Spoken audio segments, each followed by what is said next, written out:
ஹரே கிருஷ்ணா. சமீபத்தில் துஷ்யந்த் ஸ்ரீதர் அப்படின்ற ஒரு உபன்யாசகர், மிகவும் பிரபலமான ஒரு உபன்யாசகர், அனைவருக்கும் தெரிஞ்சிருக்கும். அவர் பகவான் ராமச்சந்திரருடைய அந்த ஆயுள் காலத்தை பற்றி சில சாஸ்திரங்களுக்கு முரணான கருத்துக்களை அவர் தெரிவிச்சிருந்தார். அதுக்கு அவர் கொடுக்கக்கூடிய விளக்கங்களும் கொஞ்சம் நவீன ஒரு ஆராய்ச்சிக்கு ஏற்ற மாதிரி இப்போ இருக்கிறவங்களாம் ஏற்றுக்கிற விதத்தில் நம்ம அதை கொஞ்சம் ப்ரெசென்ட் பண்ணணுங்கிற ஒரு முயற்சியில் அவர் அந்த மாதிரி சாஸ்திரங்களில் சொல்லப்பட்டிருக்கக்கூடிய அந்த கருத்துக்களை கொஞ்சம் அவர் இன்றைக்கி இருக்கக்கூடிய ஜென்ரேஷனும் ஏற்றுக்கிற விதத்தில் கொடுக்கணும்னு முயற்சி செஞ்சு கொஞ்சம் சாஸ்திரத்தில் இருந்து அவர் விலகிடுறாரு. அது அவருடைய சில உபன்யாசங்கள் நானும் கேட்டிருக்கிறேன். அவர் எப்போதும் இந்த மாதிரி எல்லாருமே டைஜஸ்ட் பண்ணிக்கிற மாதிரி ஏற்றுக்கிற மாதிரியான ஒரு ஆன்சரை கொடுக்கறதுக்கு அவர் எப்போதும் முயற்சி செய்வார். அது நான் சில உபன்யாசங்களை நான் பார்த்துருக்குறேன். ஏனியும் அது அவருடைய சொந்த விருப்பம். நாம் இங்கே அவரை விமர்சிக்கிறதுக்காக வரலை. ஆனால் நமக்கு சாஸ்திரத்துக்கு மேலே சந்தேகம் வரக்கூடாது அப்படிங்கிறதுக்காக சாஸ்திரங்களில் இருந்து சில மேற்கோள்களை நம்ம பார்த்து நம்ம அவர் சொன்ன விஷயம் என்ன, அதுக்கு சாஸ்திரங்களில் என்ன மாதிரியான ஒரு ஆதாரம் இருக்குது, ஆச்சாரியர்கள் அதை எப்படி நமக்கு சொல்லியிருக்கிறாங்கங்கிறத தான் நம்ம பார்க்க போகிறோம். ஸோ அவர் சொல்லக்கூடிய ஒரு கருத்து என்ன அப்படின்னு சொன்னால், மனிதர்களுக்கு மேக்சிமம் 100 வருஷம்தான் அப்படிங்கிறது. அதுக்கு சாஸ்திர பிரமாணமும் அவர் கொடுக்குறார். என்ன அப்படின்னு சொன்னால், சதமானம் பவதி சத ஆயு புருஷக அப்படின்ற ஒரு மந்திரம். அது ஒரு தொகுப்பான ஒரு மந்திரத்துடைய ஒரு வார்த்தை. அது ஒரு வாக்கியம். அதில் இன்னும் மற்ற சில வாக்கியங்கள்லாம் இருக்குது. அவர் இந்த ஒரு வாக்கியத்தை மட்டும் எடுத்துட்டு, இதன் பிரகாரம் வேதமே சொல்லியிருக்கு, ஒரு மனிதருக்கு சராசரியான ஆயுள் காலம் 100 தான். ஸோ அதனால் அதுக்கு மேற்பட்ட காலங்கள் வாழ்ந்திருக்கிறாங்க அப்படின்னு சொல்கிறதெல்லாம் நம்ம ஜஸ்ட்டு ஒரு கற்பனையாக தான் எடுத்துக்கணும். ஏன்னா அது ஒரு கதாபாத்திரத்தை மிகைப்படுத்தி சொல்கிறதுக்காக கூட சொல்லியிருக்கலாம் அப்படின்றது அவருடைய கருத்து, அவருடைய வாதம். ஸோ இப்போது இந்த ஒரு சாஸ்திர வாக்கியத்தின்படியே இந்த சதம் அப்படிங்கிற அந்த வார்த்தைக்கு 100ன்னு நம்ம எடுத்துக்கணும் அப்படின்னு நம்ம பார்த்தோம் அப்படின்னு சொன்னால், சாஸ்திரங்கள்லேயே இன்னும் சில இடங்களில் வேறு விதத்துலேயும் சொல்லப்பட்டிருக்கு. இப்போ ஐத்திரேய உபநிஷத்தில் பார்த்தோம் அப்படின்னு சொன்னால், தஞ்சத் சதம் வருஷான் அப்யாச்சம் அப்படின்னு சொல்லி ஒரு வாக்கியம் இருக்குது. ஸோ இதோடைய அர்த்தம் என்ன அப்படின்னு சொன்னால், ஒரு மனிதனுடைய ஆயுளில் 3 பாகங்களாக பிரித்து 3 தேவர்கள் என்ன பண்ணுறாங்க, அவங்கள அந்த வாழ்க்கையை கண்ட்ரோல் பண்ணுறாங்க அப்படின்னு சொல்லப்பட்டிருக்கு. அதில் வசு அப்படிங்கிற தேவர் 24 வருடங்கள், ஆதித்யா அப்படிங்கிற ஒரு தேவர் 48 வருடங்கள், ருத்ரர் 44 வருடங்கள் ஒரு மனிதனுடைய ஆயுளை இவங்கெல்லாம் கண்ட்ரோல் பண்ணுறாங்க. இதெல்லாம் நம்ம கூட்டணும் அப்படின்னு சொன்னாலே 116 வயசு வந்துடும். அப்படின்னா அந்த சதம்ங்கிற அந்த வார்த்தைக்கு 100ன்னு தானே பொருள். அப்போ 116ன்னு ஐத்திரேய உபநிஷத்துலேயே சொல்லப்பட்டிருக்கிறப்போ, அப்போ நம்ம அதை எப்படி எடுத்துக்க முடியும்? அது பரவாயில்ல. அதர்வ வேதத்திலேயே சகசிரம் ஆயுகு அப்படின்னு சொல்லப்பட்டிருக்கு. அப்படின்னா ஒருத்தருக்கு 1000 ஆண்டு காலம் ஆயுசு இருக்குது அப்படின்னு சொல்லப்பட்டிருக்கு. அப்போ இதெல்லாம் நம்ம கால்குலேட் பண்ணோம் அப்படின்னு சொன்னால், சாஸ்திரத்தில் ஒரு இடத்துல சதம்னு சொல்லப்பட்டிருக்கு, இன்னொரு இடத்துல 116 வருது, இங்கே சகசிரம்னு சொல்லப்பட்டிருக்கு. அப்போ இந்த வார்த்தைகளுக்கெல்லாம் நம்ம எப்படி அர்த்தம் தெரிந்து கொள்ளணும் அப்படின்னு தான் நம்ம யோசிக்கணுமே தவிர, நம்மளுடைய புத்திக்கு ஏற்ற மாதிரி யோசிக்கக்கூடாது. அதுக்கு ஆச்சாரியர்கள் விளக்கம் கொடுத்துருக்குறாங்க. மகாபாரதத்திலேயே ஆதி பருவத்தில் சொல்லப்பட்டிருக்கு, சதம் சதசகசிரம் ச சர்வம் அக்ஷய வாச்சக அப்படின்னு சொல்லப்பட்டிருக்கு. அக்ஷய வாச்சக எது? இந்த சதம், தச, சகசிர அப்படிங்கிற இந்த 3 வார்த்தைகள் இருக்கு இல்லையா, இந்த 3 வார்த்தைகளும் அக்ஷய வாச்சக அப்படின்னு சொல்லப்பட்டிருக்கு. இது அக்ஷயம்னா அன்லிமிட்டட், அளவற்ற ஒரு அர்த்தத்தில் தான் இதை நம்ம எடுத்துக்கணுமே தவிர, எக்ஸாக்டாக 100னா 100, 1000னா 1000 அப்படின்னு நம்ம எடுத்துக்க முடியாது அப்படின்னு சொல்லி மகாபாரதத்திலே இது சொல்லப்பட்டிருக்கு. ஐத்திரேய உபநிஷத்தில் இன்னொரு வாக்கியம் இருக்குது, சதமா புற ஆயுஷிகி அப்படின்னு சொல்லி ஒரு வாக்கியம் இருக்குது. சதமா புறம் இதுக்கு ஆதிசங்கராச்சாரியர் அவர் கொடுத்துருக்கக்கூடிய ஒரு விளக்கத்திலேயே என்ன சொல்கிறார் அப்படின்னு சொன்னால், அதாவது சதம் அப்படின்னு சொன்னால் 100ன்னு அவர் சொல்லலை, 100க்கும் மேற்பட்ட, அதாவது எண்ணற்ற புறா அப்படின்னா தேகங்கள், சதமா புறா அப்படின்னு சொன்னால் 100க்கும் மேற்பட்டனா எண்ணற்ற தேகங்களை நான் வந்து என்ன பண்ணியிருக்கிறேன், எடுத்திருக்கிறேன் அப்படின்னு சொல்லி. அதாவது நான்னா இந்த கட்டுண்ட ஜீவாத்மா இந்த பௌதிக உலகத்தில் எண்ணற்ற பிறப்புகள் பிறந்துகிட்டு இருக்குங்கிற ஒரு விதத்தில் அந்த வாக்கியம் இருக்குது அப்படின்னு சொல்லி சங்கராச்சாரியார் இதுக்கு இந்த மாதிரியான ஒரு விளக்கம் வந்து கொடுத்துருக்கிறார். அப்படின்னா அங்கேயும் கூட சதம் அப்படிங்கிற அந்த வாக்கியத்துக்கு 100ன்னு வந்து பொருள் இல்லை, அதுக்கும் மேலே அப்படின்னு வந்து அர்த்தமாகுது. அது கூட இல்லாமல் இன்னொரு வாக்கியம் வந்து வேதத்தில் இருக்குது, சத இந்திரியைக அப்படின்னு சொல்லி. சத இந்திரியை அப்படின்னு சொன்னால் என்ன, இந்திரியன்னா நமக்குலாம் தெரியும், இந்திரியம் நம்மளுடைய சென்சஸ், புலன்கள். அந்த புலன்கள் நமக்கு பொதுவாக எத்தனை இருக்குதுன்னு கேட்டால் நம்ம என்ன சொல்லுவோம், ஒர்க்கிங் சென்சஸ் 5, அப்புறமா வந்துட்டு ஞானத்தின் புலன்கள் 5, மனசு 1, இதெல்லாம் சேர்த்தா 11ன்னு நம்ம வந்து சொல்லலாம். சத அப்படின்னு சொன்னால் அப்போ 10 கூட வரல, 11, 11 தான் சொல்லணும். ஆனால் 100 சதனா 100, இங்கே 100 இந்திரியங்கள் நம்மக்கிட்ட இருக்கா? அப்போ அந்த சத இந்திரியை அப்படிங்கிறத நம்ம வந்து எப்படி புரிஞ்சுக்கிறது அப்படின்னா, 100க்கும் மேற்பட்ட ஒரு தேகத்தை நான் வந்து எடுத்திருக்கேன் அப்படின்னு சொல்லி தான் அந்த வாக்கியத்துக்கும் அர்த்தத்தை நம்ம வந்து எடுத்துக்கணும். ஸோ இந்த விதத்தில் சதமானம் பவதி சதாயுக புருஷ அப்படின்ற அந்த வேத வாக்கியத்துக்கு மனிதனுக்கு சராசரியாக 100 வருட ஆயுள் காலம்தான் அப்படிங்கிறத நம்ம லிட்ரலாக வந்து 100 அப்படின்னு நம்ம வந்து எடுத்துக்க முடியாது. பகவத்கீதையிலே நம்ம வந்து பார்க்குறோம், கிருஷ்ணர் வந்து பிரம்மாவுடைய ஆயுளை பற்றி சொல்லும்போது அவர் வந்து என்ன சொல்கிறாரு, சகஸ்ர யுக பரியந்தம் அப்படின்னு வந்து சொல்கிறார். அப்படின்னா பிரம்மாவுடைய ஒரு பகல் நேரம் 1000 சதுர்யுகங்கள் வருது அப்படின்னு சொல்கிறார். அப்போது நம்ம பின்னாடி பார்ப்போம் ஒரு யுகம் எத்தனை லட்சம் வருடங்கள் அப்படின்னு சொல்லி. அப்போது 12 மணி நேரமே அவருக்கு வந்துட்டு இத்தனை லட்சம் வருடங்கள் இருக்கும் அப்படின்னு சொன்னால், அதே மாதிரி இரவும் வந்து அவருக்கு 12 மணி நேரம் இருக்குது. அதுவும் இந்த மாதிரி சகஸ்ர யுகம் 1000 சதுர்யுகங்களை கொண்டது தான் அவருக்கு இரவு நேரமும் கூட. அப்போது அது மாதிரி அவர் 100 வருட காலம் வாழ்வார்னு பகவத்கீதையிலே கிருஷ்ணர் வந்து சொல்கிறார். அப்போது பிரம்மாவுக்கு வந்து 100 வருட காலம் அப்படிங்கிறது நம்ம யோசிச்சே பார்க்க முடியாது. ஸோ சாஸ்திரங்களில் பொதுவாக 100 வருட காலம் அப்படின்னு வந்து சொல்லப்பட்டிருக்கிறது வந்து அது காமன் டேர்ம். எல்லா ஜீவராசிகளுக்குமே 100 வருட காலம் அப்படிங்கிறது காமன். ஒரு எறும்பாக இருந்தாலும் ஈசலாக இருந்தாலும் ஒரு நாள் பிறந்து இறக்குற ஒரு ஈசலுக்கும் 100 வருட காலம் தான்.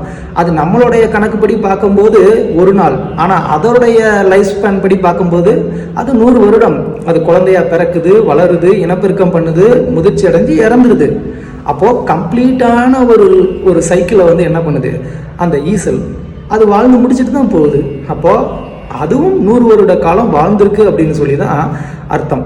அதனால் இந்த சதமானம் பவதி சதாயுக புருஷங்கிறதுல வந்துட்டு நம்ம ஒரு மனிதனுக்கு எல்லா யுகத்துலேயுமே இந்த மாதிரி இப்போ நம்ம கனெக்ட் பண்ணுற இந்த 100 வருடம் தான் அவனுக்கு ஆயுள் அப்படின்னு நம்ம வந்து எடுத்துக்கக்கூடாது. அதனால் ராமர் கண்டிப்பாக 12,000 வருட காலம் அவர் ஆட்சி செய்தார் அப்படிங்கிறதுக்கு எந்த விதமான ஒரு குறையும் இல்லை. அதை நம்ம வந்து அப்படியே நம்ம வந்து ஏற்றுக்கலாமே தவிர அதுக்கு நம்ம இன்னொரு தப்பர்த்தம் கொடுக்க வேண்டிய அவசியம் இல்லை. இன்னொரு காரணம் வந்து என்ன சொல்கிறாரு அப்படின்னு சொன்னால், ராமாயணத்தில் வந்து ராமர் ஒரு சிறந்த நபர் அப்படின்னு சொல்லி காட்டுறதுக்காக, உயர்ந்த நபர் அப்படின்னு சொல்லி காட்டுறதுக்காக அவருக்கு வந்து 12,000 வருட காலம்லாம் ஆட்சி பண்ணார், ஒரு நீண்ட ஆயுளோடு அவர் வந்து இருந்தார் அப்படின்னு வந்து சொல்லப்பட்டிருக்கு.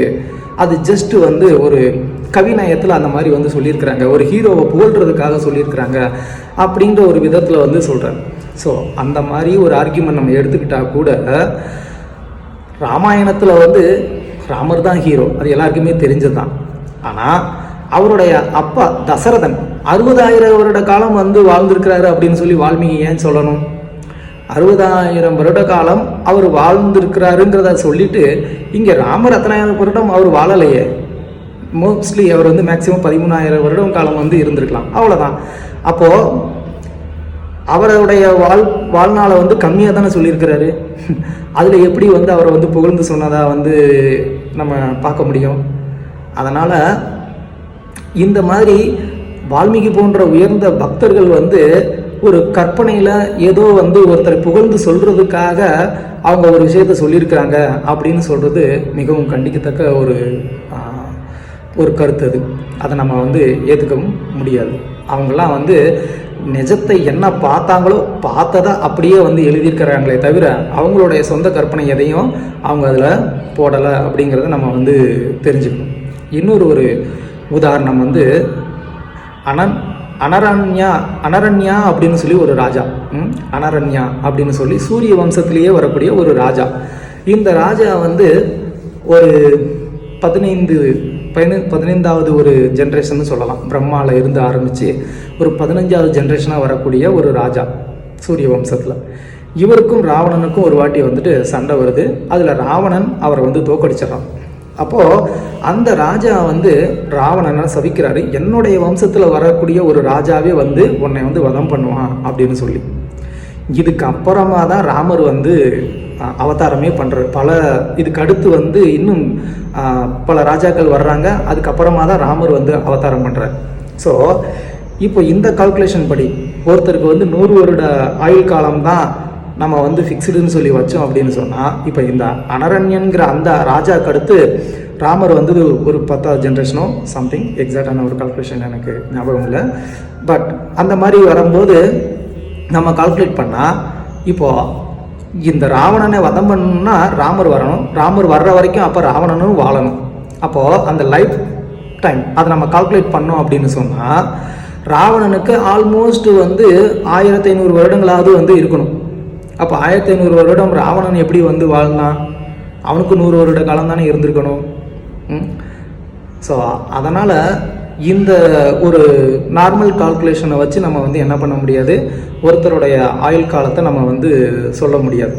இந்த ஆயுள் காலத்தை எப்படி நாம் வந்து கணக்கிடணும் அப்படிங்கிறத வந்து ஸ்கந்த புராணத்திலே வந்து சொல்லப்பட்டிருக்கு. ஒவ்வொரு யுகத்திலையும் அந்த யுகத்துடைய கால அளவு என்ன, அந்த யுகத்தில் வாழக்கூடிய மக்களுடைய ஆயுள் காலம் என்ன, அதில் அவங்க வந்து ஒவ்வொரு பாலகனாக இருக்கிறப்போ என்ன, அவங்க வந்து ஒரு யுவன் ஒரு யூத்தில் இருக்கும்போது எவ்வளோ வருஷம் இருப்பாங்க, இது எல்லாம் டீட்டெயிலாக வந்து சொல்லப்பட்டிருக்கு. ஸ்கந்த புராணத்தில் வந்து சொல்கிறாங்க, சத்தியுகம் அதோடைய டியூரேஷன் எவ்வளோன்னு பார்த்தோம்னா 17,28,000. அது வந்து கலியுகத்தோடைய டியூரேஷன் கால அளவு.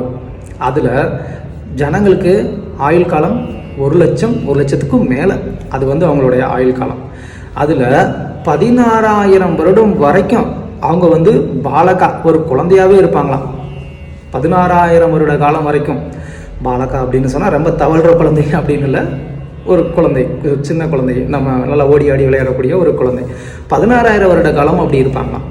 16,000 வருடத்தில் இருந்து 32,000 வருட காலம் வரைக்கும் வந்து அவங்க ஒரு யுவனாக இருக்கிறாங்க, ஒரு யூத்தாக இருக்கிறாங்க.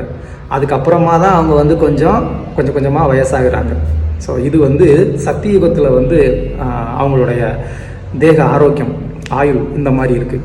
அதுக்கப்புறமா திரேதா யுகத்தில் பார்த்தோம் அப்படின்னு சொன்னால் அதோடைய கால அளவு டியூரேஷன் வந்து 12,99,600 ஸோ இந்த யுகத்தில் 1000 வருட காலம் வரைக்கும் அவங்க வந்து பாலக ரூபத்தில் இருப்பாங்க. ஏன்னா இந்த திரேதா யுகத்தில் ஆயுள் காலம் வந்து 10,000 வருட காலம் இல்லை அதுக்கும் மேலே. ஸோ அப்போ குழந்தையாகவே எவ்வளவு காலம் இருக்கிறாங்க? 1000 வருட காலம் வரைக்கும் இருக்கிறாங்க. 1000 இருந்து 5000 வருடம் வரைக்கும் அவங்க வந்து ஒரு யுவனாக இருக்கிறாங்க, ஒரு இளைஞனாக இருக்கிறாங்க. அதுக்கப்புறமா கொஞ்சம் கொஞ்சமாக அவங்களுக்கு வந்து வயசாகுதுன்னு சொல்லப்பட்டிருக்கு. துவாபர யுகத்தில் வந்து பார்த்தோம் அப்படின்னு சொன்னால் அதோடைய காலம் வந்து 8,64,000. அதில் 100 வருட காலம் வரைக்கும் அவங்க வந்து பாலகனாக இருக்கிறாங்க. 100 வருடத்துக்கு அப்புறமா 500 வருடம் வரைக்கும் அவங்க வந்து ஒரு இளைஞனாக இருக்கிறாங்க. அப்புறம் கொஞ்சம் கொஞ்சமாக அவங்களுக்கு வந்து வயசாகுது. ஸோ மகாபாரதத்தில் கூட ஒரு இடத்துல வந்து ஜராசந்தன்கிட்ட வந்து யுத்தத்துக்கு கிருஷ்ணர், பீமன், அர்ஜுனன் 3 பேர் வந்து போவாங்க. அப்போ அர்ஜுனனை பார்த்து வந்து ஜராசந்தன் இவன் வந்து பாலகா அப்படின்னு வந்து அவன் வந்து சொல்லுவான். அப்போ அர்ஜுனனுக்கு வயசு 55. அப்படின்னா அந்த காலத்தில் 100 வருட காலம் வரைக்கும் அவங்க வந்து ஒரு பாலகனாக தான் வந்து கருதப்பட்டிருக்கிறாங்க அப்படிங்கிறத நம்ம வந்து இது ஒரு உதாரணத்து மூலமாகவும் நம்ம வந்து தெரிஞ்சுக்கலாம்.